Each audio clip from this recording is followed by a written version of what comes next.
Hello, everyone. Welcome to this week expertise session.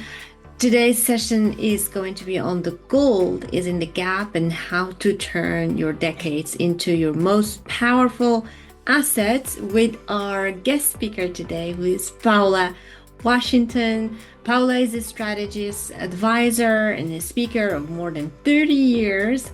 She guides senior leaders and executives through pivotal moment, and her work lives at the intersection of identity, leadership, and strategic transition. Paula brings both the strategy and the lived experience to everything that she does. She's also a fan of jazz and salsa dancing. At the end of today's session, she'll be sharing with you a free gift that you can take, which is a free compass to get clarity on your next chapter in life.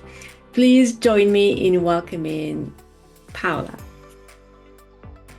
All of us have experiences, but all of us experience things in different ways. So really there's no competition, because the way that you are and what you've created to do and bring in business or in relationship or what have you will be in a different manner in which someone else will. So you'll all be on the same street, but on different lanes.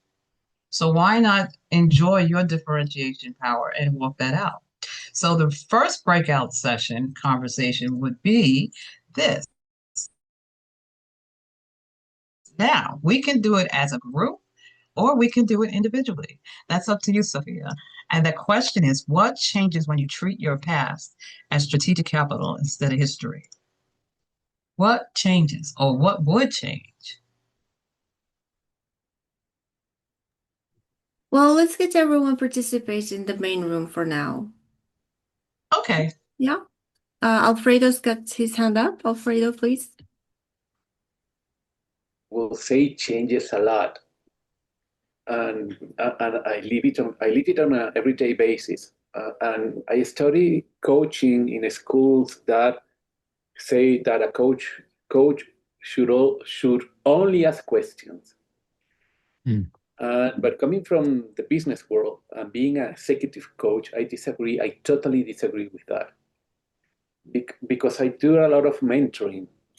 I do not dictate. I do not say what to do, but I can add value just showing them my experience, showing their examples, and in that sense, I'm always flashing back to my past and to add value. I say that is very important in my field. I agree with you, because I was trained as a business coach, executive coach, and all those other things that we have learned. And we really have to take that and adapt it into how we flow in our own communication, in our own business style, and really what people need. They don't need sometimes they do need those structures. Sometimes you do ask questions, but there has to be a conversation, and then there has to be that authenticity and genuine engagement by, I understand what you mean when I was working at, or when I experienced this. That opens up the whole conversation in the individual to kind of want to be open and share. Mm-hmm. Great. Scott, please. Yeah, just to put a pin in the conversation of Alfredo started, I totally agree with that. I think that to build trust with people, you have to share something that they can relate to. For me, I'm a big fan of what you're doing here, Paula, already after slide 2. I think it's really important, and I talk about this in ways of ages and stages for myself. And I'm not the same person I was when I was 20. So how am I different? What have I learned? What am I carried forward? And for me, I'm 60, and so I'm in my 6th decade, and I'm recognizing how much I've undervalued my services over the many decades. For the first time, and I've worked with a lot of coaches who've told me that, but I've never really got my arms around it until my 50s, my late 50s.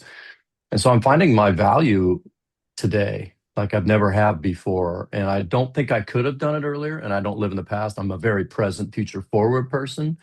But I'm looking at the next decade and how that's going to shift everything for me to actually believe the value that I bring from all this experience of so many different ages and stages. So I love what you're doing here. Oh, thank you. Aisha? Yeah, to add to the conversation, I mean, you guys are way senior than me. I'm in my 40s, so whatever I can add, because I do this for a living, marketing and messaging. So I help people position themselves, and this is exactly what we do. We look at that lived experience, and then we see how to translate that into your expertise and differentiate you from 10 other coaches who are doing the same thing or offering the same kind of help. So that is like, it's worth its weight in gold. Your experience, your unique lived journey, that's why somebody will come to you and not somebody else if you get it right. The articulation piece, if you get it right, that's how it's done. And absolutely, what we do in our 20s or 30s or 40s and beyond, it's different at every stage, and it adds to the value that we bring to the table. Because somebody starting today and somebody who started 40 like 4 decades ago, they're not the same. They can't possibly be the same, no matter how much talent is there. The lived experience and the stories and the anecdotes, that's what makes that experience unique to you, as a person, as an expert. That's like the unique part of it. And to add to what was said, like, starting now and not regretting starting earlier, I'm a big fan of The Alchemist. If you've read it, I'm sure most of you must have. But he says over and over again, it's better to start today than 10 years later. So there's never a bad time to start, so long as you start and you keep doing it. So yeah, I absolutely agree with whatever you're teaching here, Paula. Thank you. Oh, thank you. And that's where we're going. We're going to our alchemy stage. So Scott, Alfredo, myself, all of us got a little gray hair on the top. We're all in the same boat. We're all in that 60s going into our alchemy stage. So the beautiful thing about it is, yes, Scott, I didn't, we know our value. We've been underselling ourselves for various reasons and nobody cares now. But now it's strategic capital. And now we're going to make it work. And now we're going to have fun doing business and getting paid. Because that's the bottom line. We're in business to make money. We're going to help people. That's a normal thing. But now at this stage, when you go, I did caregiving for my parents and grandparents, as well as, being a mom and so forth. And after you go through those stages in life, or ages and stages, and you walk through those things, it changes you for life. You're not the same human being as you ever were before. And you value things more. And the number one thing you value is yourself and your time. And you didn't really realize how brilliant you really were and resilient, and how much you can really handle until you're in those, what they call hot seats. So anyway, we'll move on to the next one. So in the methodology, I created 4 progressive stages. And where we're going, the gold is in the gap methodology is where soul meets strategy and wisdom becomes wealth. And that's the whole alchemy concept, if you will. So we are moving towards that. So there's 4 stages of it. And the first stage is the soul stage. And that's where your values and your identity. And you clarify those things in the sense of who you are now. So you can stop building from an outdated version of yourself and start leading from who you've become. I have a funny story about that. Years ago, I had a business where I was doing events and stuff like that, and I thought I was going to be an event planner, and that was who I was going to be. And we did moderately well. And one day, I was sitting down with my the person that does the trade shows and stuff, and we were talking. I said, I want to do this, this, and this. She looked at me. She said, Paula, your value is not in doing this events and all these things. Why are we going to do this again? I mean, we make money, but we don't really make an impact. So why you want to do it again? You like it because it's fun. Well, we're not here to have fun. And that was a real hard conversation. She said to me, no, we're not doing this. So we had to change. We changed the business model.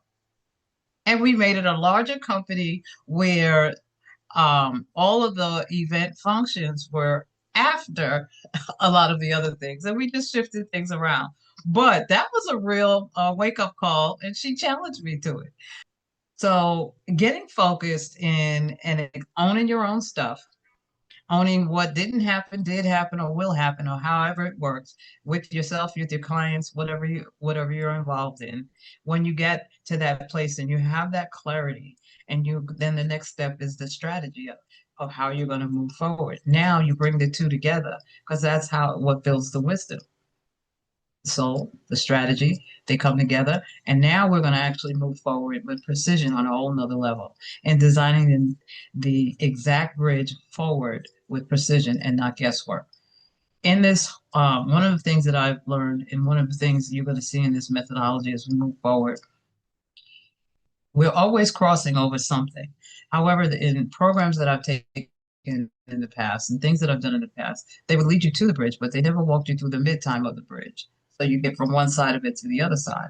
And some of us, we walk through it on our own, don't know that's what we're doing, or not aware that that is really a significant time. And so that strategy and being more precise, not perfect, but precise, helps us to needle out all of the things that we don't need.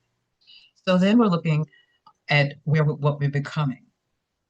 And that's where the wisdom is. So I learned from mistakes. We learn from successes. We learn from other people. We learn from all mediums of communication and education through life. And that makes up our strategic capital, which is our wisdom.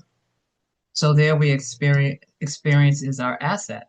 And so we're repositioning your experience as an active infrastructure and not an archived history. How many times do we often, and I'm asking everybody here, think nobody wants to hear what I have to say because that's old or it's not outdated or it's this or that? Because we're looking at our wealth of wisdom as archived history, the old encyclopedias that we don't have anymore, but they had a purpose at the time. I remember when the typewriter went from manual to electric, and now look at us at these, with our telephones. I mean, the origin of something and the history of something helps not only understand the why, but also helps how to build moving forward. Any comments on that? All righty, so we are moving to the fourth powerful focus in our arc, which is the wealth. And this is our legacy and capital. It's the full architecture of what you live and what you leave. And a lot of times people think that legacy is what you leave behind and it's only money, but not necessarily. Sometimes legacy, you're living it every day. Everyone you talk to, everyone you engage with, you never know if you'll see them again or they will see you again, or what kind of impact you make on a day when that person may be having a very difficult time, or in a business. Business owners are often closing, sometimes they're thinking of closing their companies. They're thinking of maybe I shouldn't do this anymore, or they're having a lot of different challenges. And what would happen if you had a conversation with that individual and share them what you learned, how you learned it, and the direction that they possibly may go? So the legacy now is by design. It's something you live every day. And then that capital, you turn that into revenue. Because of course, if you're using a system within your business, it's automatically going to reap a reward or profit on that. Any questions or thoughts?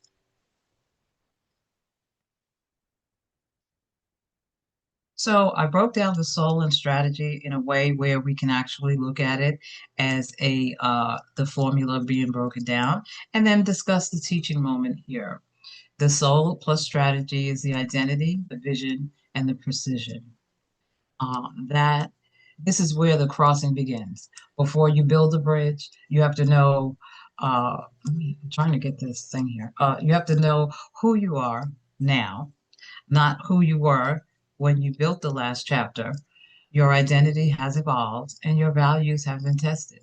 So what you will and won't accept has sharpened with every decade. And I know everyone understands that really clear, right? Every decade or every stage of age, we don't tolerate a lot. At this stage in my life, in my late 60s, I don't have the patience for a lot of things. So I'm not the one to do certain things. So I don't have a problem delegating a lot of stuff. because I only want to do what I'm really good at and what I have the patience for. The question isn't who do I want to be? It's who am I already becoming? Because we live our tomorrow today. So everything we do today, we are already living it for tomorrow. So who am I already becoming? How does that question land with you?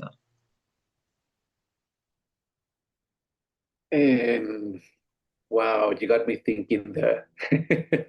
Because in a sense, I found people of our generation who don't really want to be what they are. So they need to change in that sense. And they need to find out who they want to become because they don't know what they are becoming. I guess that's another chapter in that sense.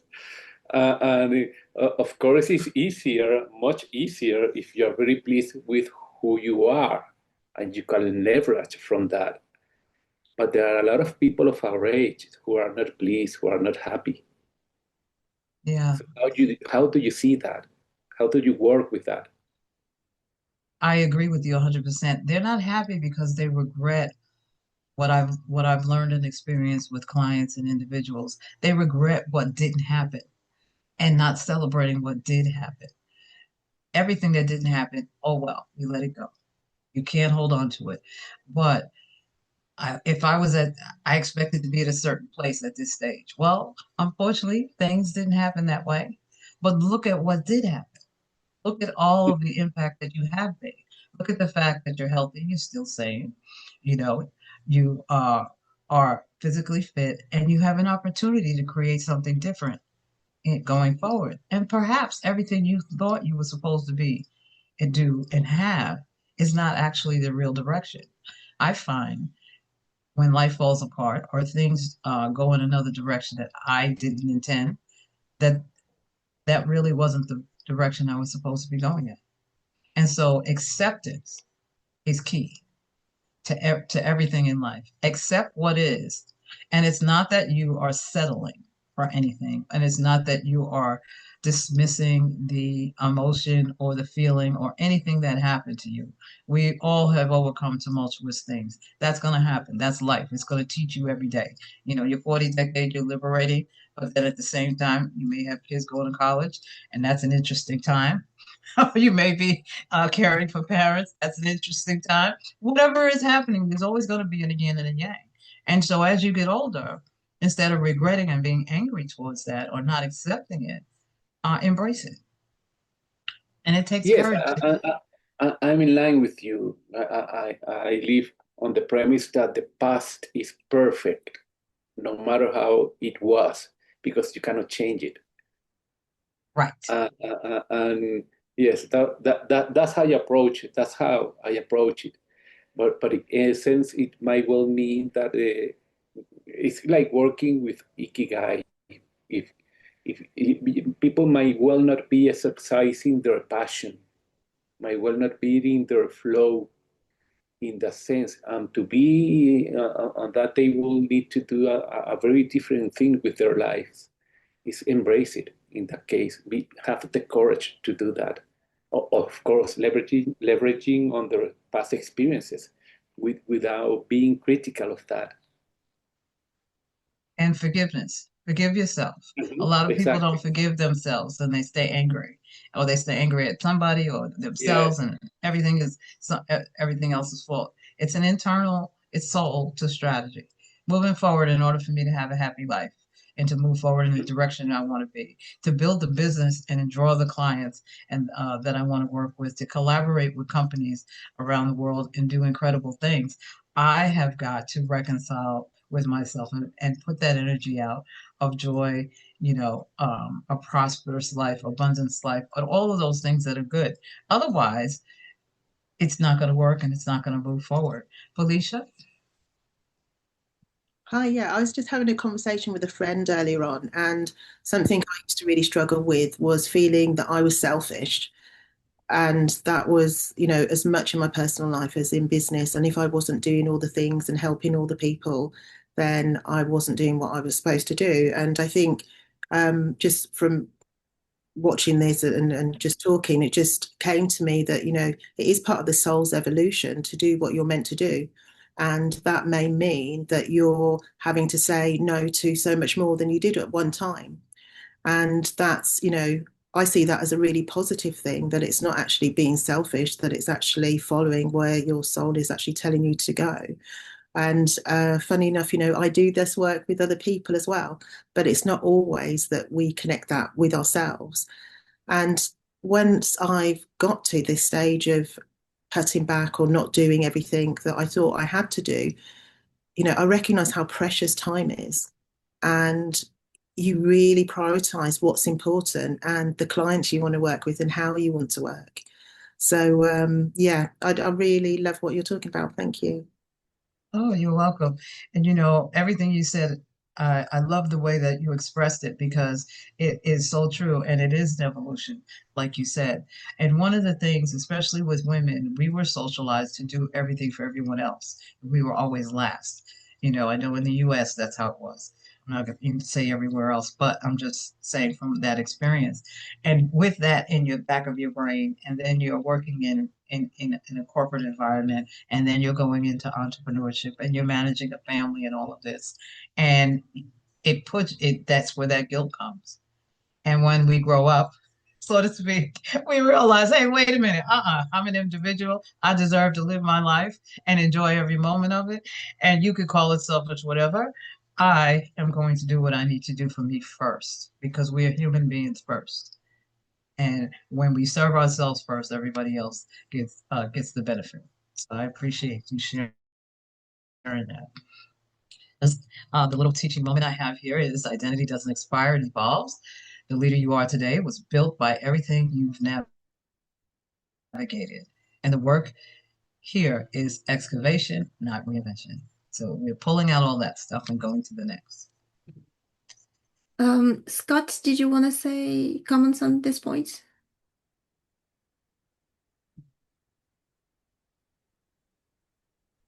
No, I just made the comment that I love what Felicia said, and it reminds me that my mantra is always I'm serving myself versus selfishness when I feel like it's bordering of being selfish. And I think we confuse that egoically so much that we end up giving away too much and not really taking into account where we need to be fed. And so that reminded me of that. And so just want to make that comment in the chat. Wow, that's wonderful. And so, do we want to do a group workout session, or do you want to? Yeah, let's do a group session for now. Yeah. Okay.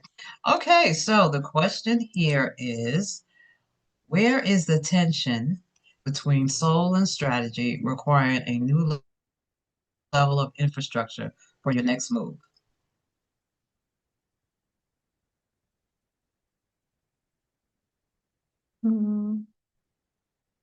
Where are you building without the right foundation for who you're becoming? Oh, that's a typo. It should be what? Sorry. See, I'm not perfect. Okay. What are you building without the right, what are you building?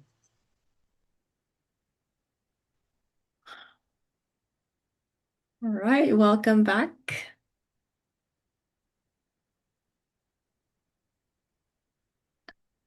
I think we got everybody back. Paula? Okay, so what did your brilliant minds come up with? I see Louis smiling, so you're going to be the first one, Louis. And then Rebecca and Kate is smiling, and so is Dawn. Okay, I want to hear from all of you all. What did we come up with? Well, I think the general feeling is that it's actually getting the infrastructure, the new infrastructure, as you're getting older, getting that sorted out. One of the points I was making was that it's great to have lots of experience and things, but a lot of it tends to be in things that aren't relevant anymore if you're getting old and getting grey. And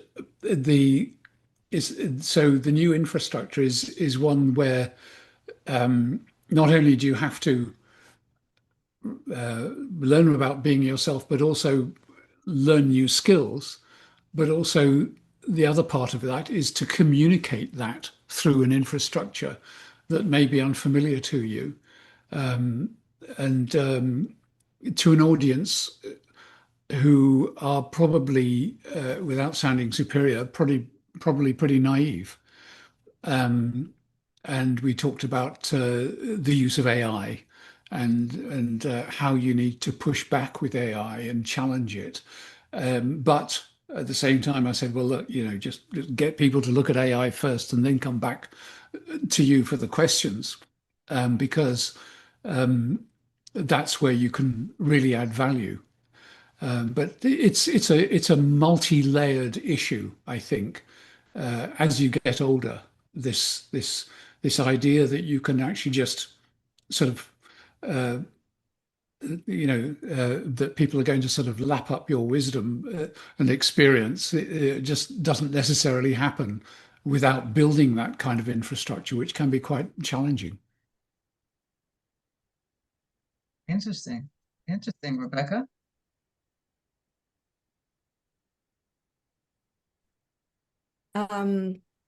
We talked about identity and values, and what the point I like that you bring up here is to acknowledge that we are changing. Like we are not the same as we were. And for myself, just the other day, I was looking at my values again. And what is interesting is that maybe some values you will bring with you through life, but some you will change. And but it's and it's important, and the point of being free to see, where am I now? What are my values today? And then at the same time, if where you want to go, you will have to look, is where I want to go, are these values supporting me for that direction? But what we talked about is that it's also important to acknowledge where you are to be able to bring out what you want for your next move or your next chapter. Your next chapter. Yeah. That's wonderful. Kate?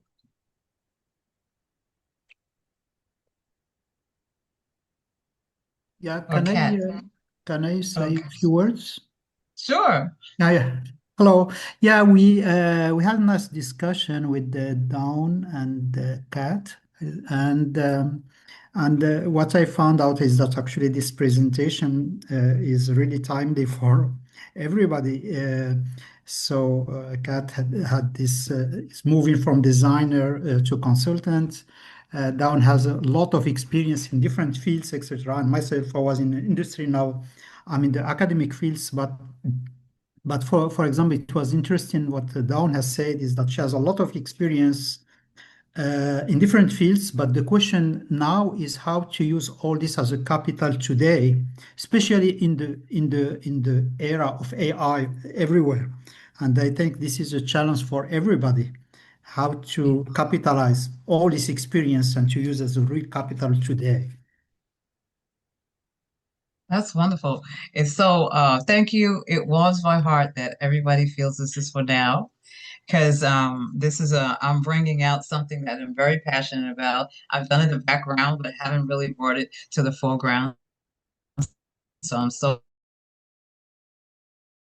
excited that you all appreciate. And it's Fredo, you had a question? Yeah, you trigger good discussions. In my case, I say the ego intervenes a lot. It generates tension. But also, if you are in comfort, you might well fall into procrastination because you are comfortable with your life. That was the case for one of us. So it was quite interesting in that sense. And I guess our own fears, our own emotions, if we are not in charge of them. But I mean, that was pretty good discussion. Oh, well, I'm so pleased. And you know what? Everyone is saying the same thing in a different way, but those are all the categories. In business, how are you relevant when, yes, there has to be a new infrastructure. We have to learn new things. When I launched the book last year, and then I had to launch another one in December and learn all this new technology because I hadn't planned on going back out that large. And so I had to learn technology and create a new infrastructure. And as I was doing this program and working with some things, one of my brand guy, he says, "Oh, you don't need me anymore because you created your own thing." I said, I need you because I don't know what you know. I can create an idea, but you are the strategist, you're the consultant, and I need you to help me see this if this is a viable thing and we're saying the right thing, all this stuff. He said, "Oh, okay, I feel better." And he was in his 50s because he was feeling like he wasn't relevant, right? So then my tech guy, after I got everything together, he says, "Oh, well, this is a problem. Move this here, move that there, da, da, da, da, da." He says, "Paula, you will always need me to do it with you." I said, "Yes, I will." And in that conversation, there was three generations, right? I was the senior, but the other two, one wasn't sure he was going to be relevant, and the other one knew that he was always going to be relevant because he had the skill and he understood what I was doing, even when I couldn't explain it. Well, we've been working together for a while. So to your point, Lewis, about being relevant and how to capitalize on that, it's really a strategic evolution of who we are, but then taking the best of those skills, being able to translate them in communication, and letting the brand consultant know, no, I need you because I can create a whole lot of stuff. That doesn't mean it's going to fly. You know what I'm saying? So I need you to talk to me. I don't need to talk to the computer. First of all, I don't want to be on the computer all the time. So I like engagement. And that's a whole nother thing. We won't go into the whole conversation thing. That'll take us on another rabbit trail. But thank you so much for all of your contributions. So now we're going to wisdom and wealth. And this is where experience, legacy, and capital. And some business owners, I had a meeting the other day with some business owners, and they were like, "I've never really hit that financial place I wanted to be in my business. And I've been in business too long not to make the money I should." And so we started talking about operating systems, and I started talking about strategies in being able to shift that. And one thing I asked them was, well, with all that how do you see money? What is money to you? Is it a tool? Is it currency? How do you see it? Where is your mind in that? And from that, we can also look at what needs to change and how you're thinking and how you're relating to things. And when we had that conversation, of course, it was a very big conversation, but that's where when you're looking at wisdom is your operating system.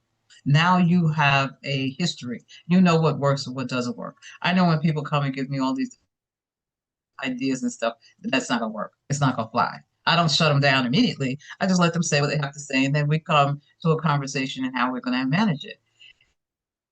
Every challenge navigated, every team led, every failure you survived isn't baggage. It's your infrastructure. It's how you're going to build going forward. And I asked him also too, how do you want to build this company going forward? What do you want to become? How much free time do you want to have to travel and spend time with your family? And how much is it going to cost? So let's go from the end to the beginning. Because possibly you never looked at the end of where you were going and why you're going there and what stage of life you want to be to really value what is needed and not waste the time going forward. So wealth is a full architecture of what you live and what you leave. It's financial clarity.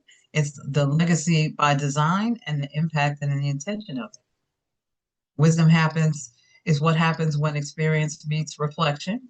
In this stage, we reposition everything you've lived as an active foundation for what comes next, not history, infrastructure. So that's where things are different. Not this whole reinvention, not this whole I got to get a new website, I got to get a new this, I got to get a new. You don't need new toys. Just take what you have, repackage it, leverage it and eliminate what you may not need. You may also need some other individuals to help you with that as well. And that's what I do with this program. I created an offer for expertise with the compass, and also a session with me walking through and creating a blueprint. But the teaching moment here is the leader who has navigated most has the deepest well to draw from. Your decades don't date you, they differentiate you. And so many of us have affirmation statements. And so that is your unique selling proposition. That is your differentiation statement. And you create that and make it custom for you. Make it custom if it has to do with how much capital you want to bring into your company, whether you're building a financial legacy for your family, all of the above. Whatever the goals are ultimately personally, that should be incorporated into your business plan if you're a solopreneur. And even if you're building a business, you may want to transfer to a family member or sell, you know. So those are things to consider. And so now we have our last question. So the question becomes, where are you on the bridge? Still holding on to what was, or actively building what's next? What expertise do you treat as ordinary that others would pay a premium to access? How many of you have had friends or people you know, or even people you work with, that have said to you, man, you make it look so easy. And we smile and we accept it and don't realize, wait a minute, that's an opportunity. That is an opportunity. And my coach challenged me last month on that. He said, if you hear anybody say that to you, you better have an offer. So I was like, what do you mean? And so I had to redo I was working on something to move, do a project or whatever. And I had to redo it all, send it to him. And he comes back and he said, no, it's not good enough. It's not big enough. Go back and come back again. So I got it right. And I went back to that individual and I said, you said that I make it look easy. Well, what is it that you're struggling with? And how can I help you? I mean, we've worked together, And he's, oh, well, I was just waiting for you to ask. Wow. How many times, I know a lot of you have books, I know a lot of you have all kinds of different stuff going on, that you're having conversations with people, and they may not be a prospect or not, but you mention, oh, would you like my book? Oh, would you like, I'll be glad to assist you or create, set up a time where we can have coffee and assist you with that. I have this. How many of you do that on a regular basis? Or and I know I have missed clues. So I've left money on the table. I am learning not to do it as much because I'm being held accountable right now in a very strict way. But think about it. How much have we left on the table? How much have we let go right by our head in a room full of people, talking to them or engaging with them or what have you, and never mention certain things that could help someone or offer it to them? So what expertise do you treat as ordinary that others would pay a premium to access? So that's the breakout bridge. That's our next breakout. So Sophia, you're going to put them in rooms? Yes, let's do 6 minutes, right? Is that good? That's enough, right? Okay, let's do that. Yeah. Right, everyone, be ready. Welcome back, everyone. Welcome back. So you all must have had some real powerful conversations solving the problems of the world, or your own world, or somebody else's world. Who wants to share?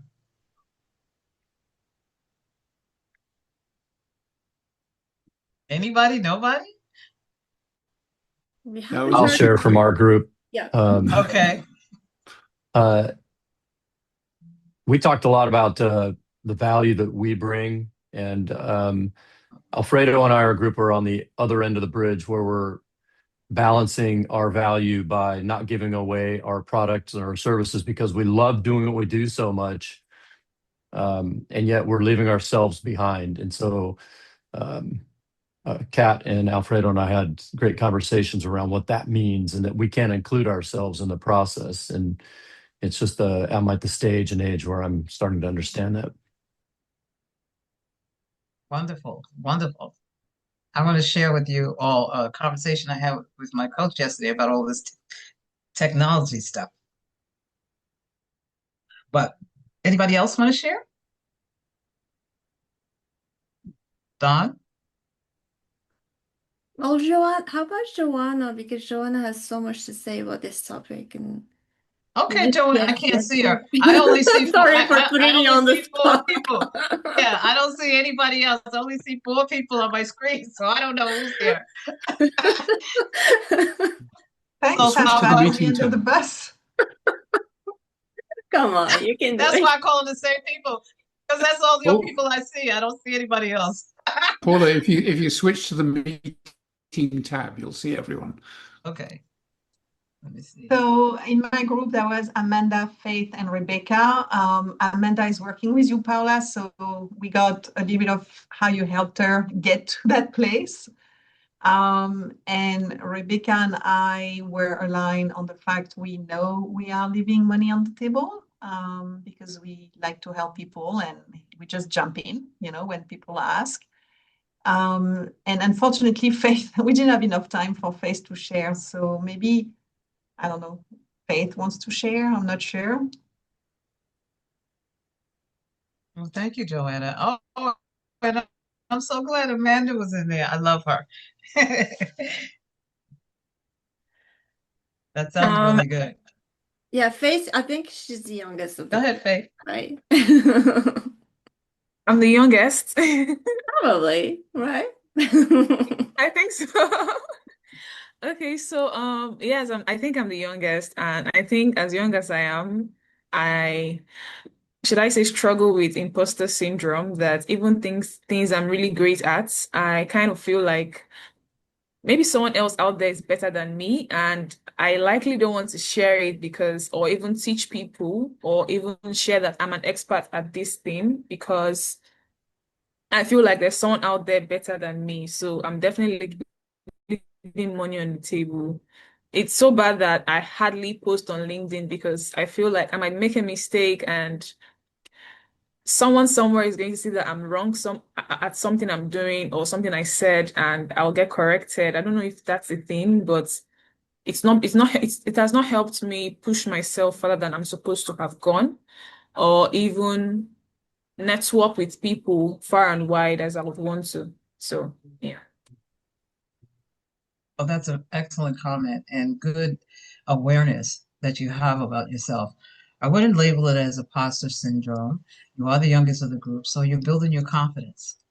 And one of the things about growing up is the older we get, the less we care what people think. And when you let that go, not caring what they think, so what? I got a typo in here. I got 2 typos in here. Am I going to be upset about it? No, I'm not. Because it doesn't matter. And it doesn't really matter. And you don't know these people anyway, so why care about what they think? Hello. You have confidence for what you're good at. And if you don't put it out and speak about it, nobody else will. And so those are things that as you grow and go, you'll begin to expand that. But I'm going to be giving an offer, like I said, about the conference. We're going to get there. And then you also get a session with me as well. And I created a package for expertise. Faith, I would like you to make an appointment with me. Okay. So there'll be a link there where you can do that. Once you take the conference, make an appointment. I just want to say, Faith, talk to you about it. Faith is an intern of ours that's expertise. Oh, great. Oh, wonderful. Yeah, I mean, Faith, you've got the attitude already, girl. So you're on your way, Things take time, but you're already doing a lot and you have the attitude of an expert. So just keep going. And yeah, Paula is generous enough to offer her time with you, so that's wonderful. Thank you. Thank you. You're welcome. We all were there. So we always remember, right? So leadership and wealth alchemy, that's where we're going. You're like, what is this all about and where are we going? And we're going to our alchemy stage. I'm so glad that someone mentioned it earlier about the alchemy stage. And so as you move through the Aisha. ages and stages, um, you'll recognize where you are and give yourself the space to become. And it's not a crisis in that mid-time if you don't know. It's not confusion. And it's not the midlife moment or the midlife crisis everybody says. It's a crossing. And you have everything you need to build that bridge. Remember, experience doesn't have an expiration date. So this is towards the end, but I wanted to show you the compass. And I'm so proud of this. This is like my baby. It took me a long time to get it to look like this. It looked so beautiful, right? Anyway, it took it a while. But as you can see here on the compass, where it's got all those little lines, got the beautiful gold and all of that. And that's who we are. It's a beautiful picture. And that's who we are because everybody that sees us doesn't see the stuff we see, right? They don't see that. So if we could look at ourselves the way we really are and see how beautiful we look, like Joanna is all poised at her desk. She looks so professional and everything in place. She looks great. I can't see everyone, so don't, if I don't say anything, it's not because you're not beautiful. But I can see Joanna, okay? She's got a beautiful smile and she's sitting there. I can see Scott. And the same thing. And you all light up the room. The party doesn't start until we walk in the room. I had a woman, I have a book called The Encore Playbook. It's for women. And then the Encore Reset Journal. And there was a person that I was working with, and then we had this event or whatever.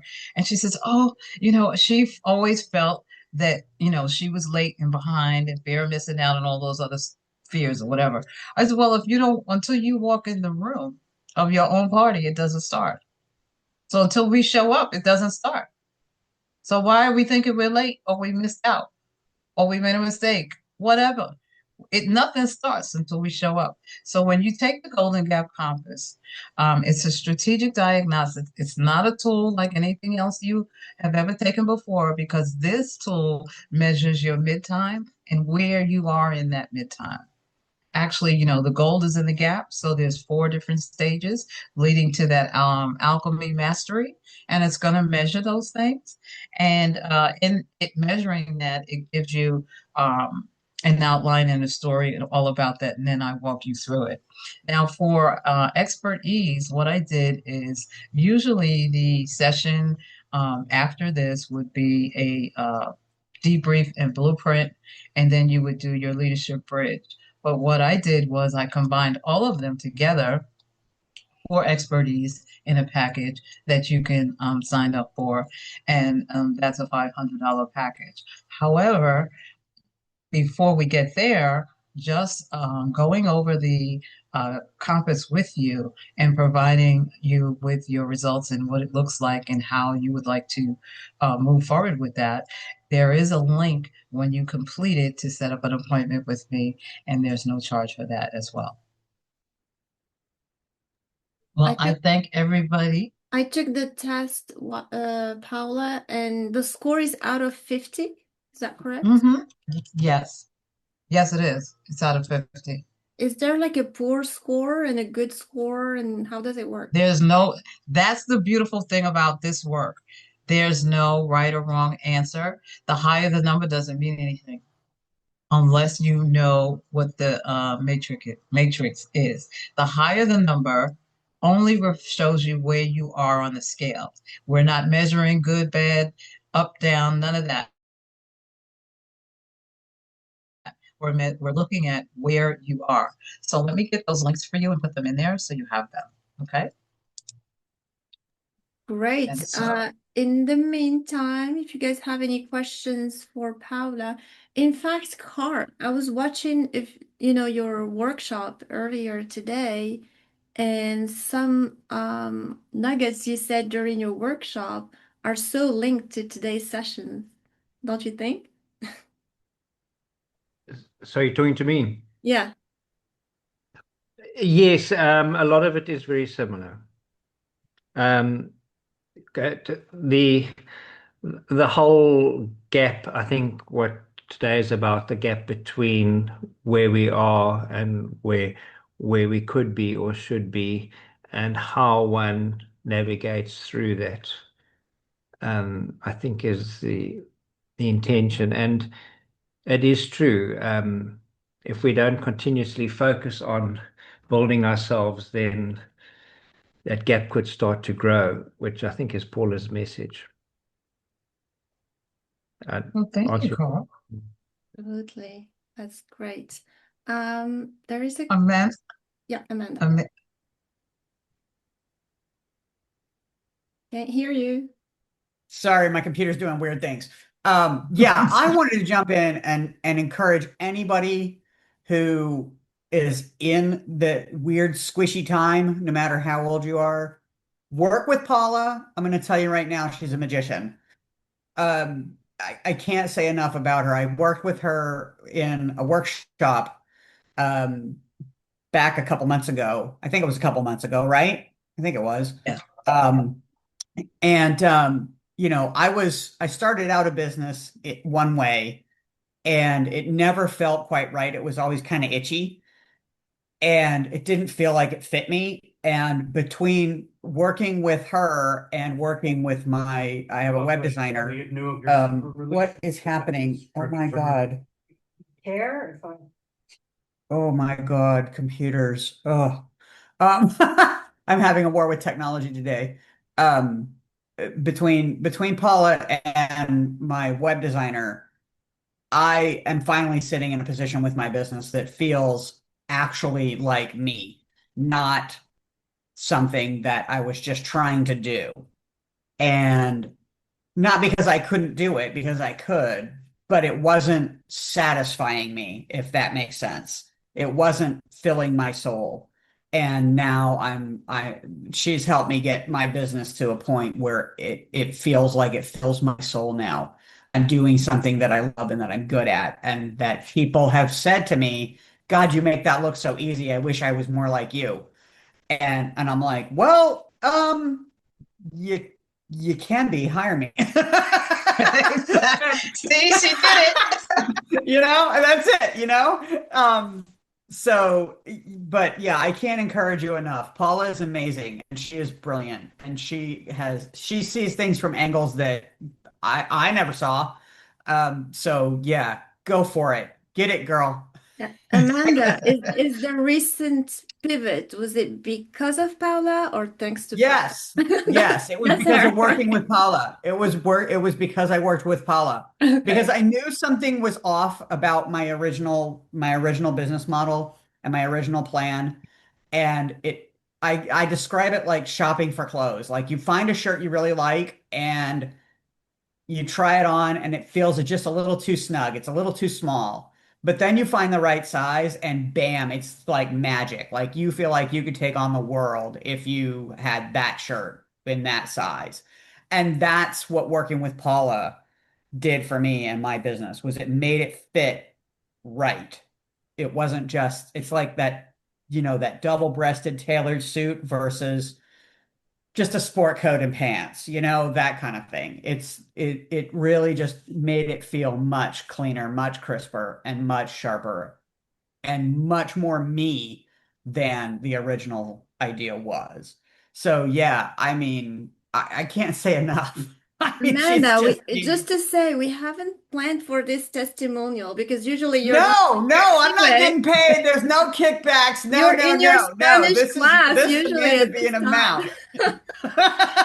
This is just Amanda running her mouth because I talk about things I love. You should see me at like festivals and fairs and things. If somebody's got some kind of food vending station and I like what I'm selling it right, like from the get-go, I'm like, because I'm that animated about it.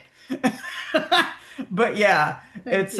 Thank you. I just can't say enough about Paula. She's incredible. So yeah, if you get the opportunity, definitely work with her. She will Wonderful. definitely get you focused on Thank you, who Amanda. you are becoming.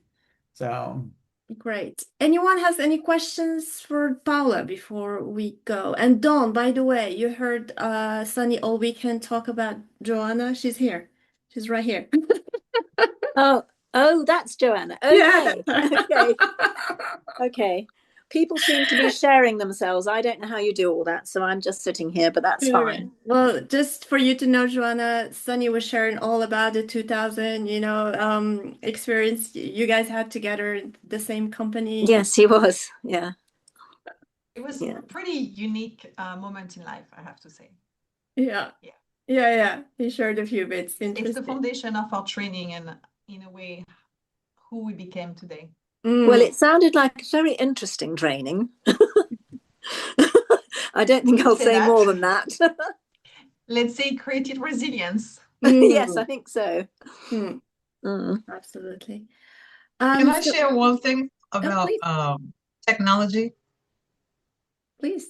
I met with my coach yesterday, and he helped me get past all that frenzy about you got to have this software, you got to use Skull, you got to use this, that, and the other thing. And so I use Go High Level, and I also have a couple of other tools.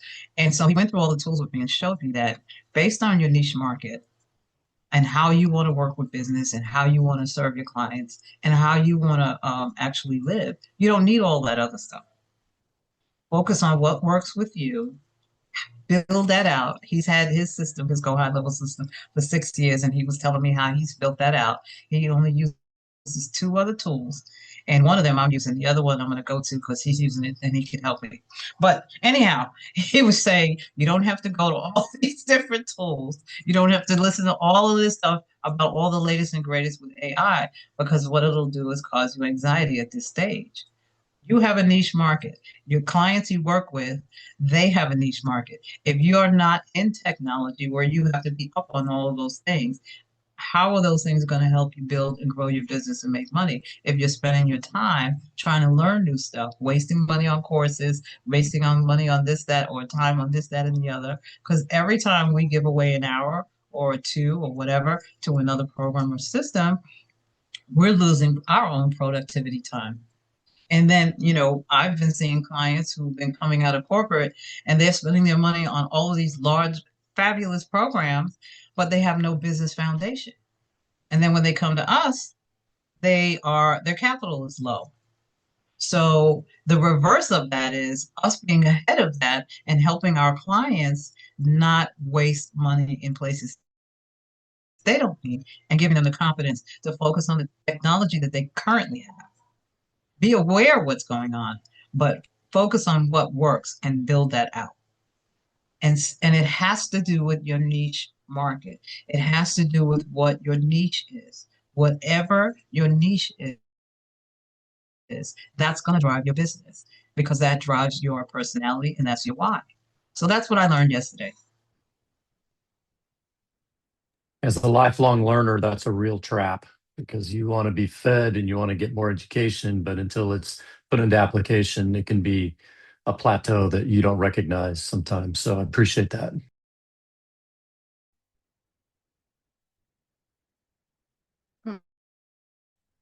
Any questions, comments for Paula? On clarity, strategy. Yes, Joanna, please. I have a comment. It's actually linking a little bit Louis' presentation that he did, a few weeks ago, and Paula today. Paula,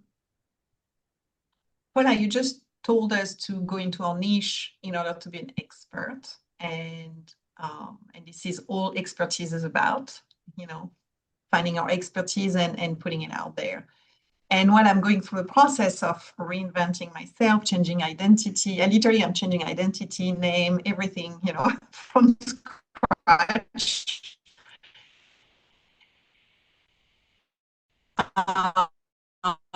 And I'm figuring out something that can help me in this presentation without me think about the artistic side of it, an expert.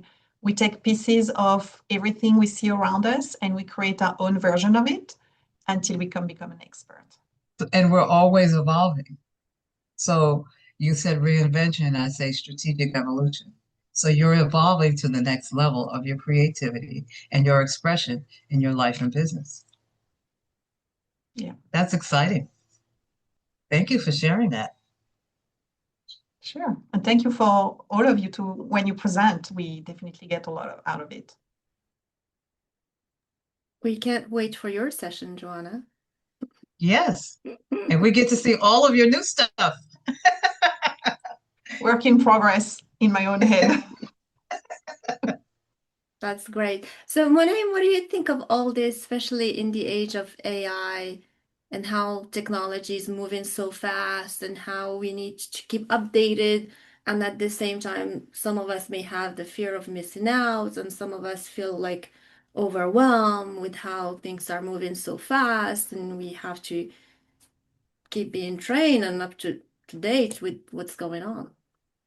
Yeah, that's a timely question. Actually, in one of the groups I was in, Aisha talked about that, and from her own experience, in this era of AI, what the consultant, what the experts can bring in, right? And I totally agree with what you had said, Aisha. So I think, so in some ways, so a lot of people are afraid of AI, right? So because it can do a lot of things, but the thing is, I think it shouldn't be either. The thing shouldn't be seen as either the expert or AI, one of them.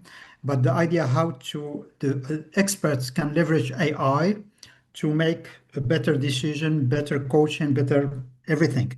And this will comes because actually, even though AI can do a lot of impressive things, but still, and actually, if we can sum it's some a lot of experience from several people because it takes everything from the internet when it's found experience from everybody. But still, every person, every coach, every expert have a unique experience that that they can bring in. But as long as I think they not master AI, but they should actually make AI their friend. So that's when they coach, when they bring in their expertise, they can say, okay, this is what AI can do, but this is what it can't, and this is what I can bring in addition. And for sure, they can bring their own experience, unique experience that cannot be found elsewhere. But in order to do that, I think they should use AI as a friend so that they know to make sure that what they bring is really make the difference. Thank you, Mona. So the idea is not to have an expert on one side and the AI on the other. So it's no longer possible. I was explained just like earlier this afternoon that people tend to think either human, either AI, but this person was telling me we have to be like human plus AI. So how we can use AI to advantage ourselves to up level our skills and not think of it as a threat. Louis, please. Yeah, it's interesting what you were saying, Munin. I'm firmly of the belief that you use AI second. You don't use AI first, because AI is, as you say, gathering existing information. So in a sense, it's not innovative. I think human creativity is much more important. And when you really know yourself and you're able to think independently, AI can be a useful tool after you've actually come up with an idea. And I found this to be the case when I'm doing branding work and things like this, because it's not just about how the thing looks, how the business model is working, or it's about the human qualities. And it's the true innovation is something beyond what AI can give you, because it can't join the kind of dots that human creativity can join, and make everything so unique and interesting. And a lot of the greatest inventions, of course, have come from dreams and all sorts of things. So I would definitely, advise to go AI second after you've done a bit of work. It's uncomfortable, it's chaotic, it's difficult, and it's so tempting just to go to ChatGPT or Claude or something like that. But you can come up with better stuff. Thank you, Louis. Aisha? I just wanted to add to the AI conversation that, what happens is, if I'm sure most of you have done the reading and all of that, but basically AI is like the average of what is available on the internet. So once you're choosing AI, you're basically choosing average to represent you, your brand, your business, your legacy, whatever it is, right? So like everybody said, like Louis said, AI has to come second. It can be used to automate things or do the repetitive parts like that do not require your unique take on things. But the first thing is always you, the human, with your amazing, brilliant brain. And the reason why it's so tempting is because it's we go through decision fatigue, and we always want to outsource that decision because the brain doesn't want to work; it wants to rest, right? That there's some psychology and neurology behind all of it. But basically, if in today's world, like I've been on, because I'm a writer, so I've been on content teams where the young lot is just using ChatGPT to come up with the content that they were supposed to bring in without even fact checking it. So it's getting to that point where we are just like, people are like mindlessly using it. So in order to differentiate yourself, being at the level of experience that all of you have, it is very easy to differentiate yourself just by being you, just by showing up as the human with the knowledge that you have. You can immediately rise above the noise, because everybody else is going to be sounding the same, and you'll say, wait a minute, this is how it happens in the real world. So that differentiates you immediately. So while AI is perceived as a threat, it is also creating that chance. If you choose to take it, you can always differentiate yourself from that AI created content and all of that to present yourself online. And that's how you'll show up as the expert that gets chosen over what others are doing with just AI alone. So that's just what I wanted to add to all of this. Thank you. Great, thank you so Yeah, much. just if I may add something, Safa, very quickly. Just I agree with you what you have said, and Louis. It just I think it takes like the average or the experience in the internet, but still, if we don't use it, even with my own creativity, I might be behind with AI, because AI takes the experience from thousands of people, right? So I need to use AI and then bring in addition my own creativity and yours. So the idea is not to oppose creativity on one side and the AI on the other, because if I just rely on my own creativity, so I may miss a lot of things and maybe behind other experts that use AI. So you see, it's a kind of a little bit complex. So we shouldn't say AI against my own creativity. So use AI and then bring in addition your creativity, you see. That's great. That's wonderful. We'll have a session on this on May 20th with a special guest speaker. I'll let you know in our newsletter. Now, last word to you, Paula, and thank you so much for today's session. That was very insightful. You're very welcome. It was my pleasure to be here and to be with all of you. And I'm excited to see what's next. Please make appointments. I'd love to see what stage you're at on your campus. Yeah, do take the campus. It's the link is in the chat, and then book a session with Paula. She's very generous with her time with each one of us in today's session. Thank you everyone for participating. We do this every Wednesday, same link, same time. See you next week. Bye. Bye-bye. Thank you. Thank you. Bye, you all. Bye-bye.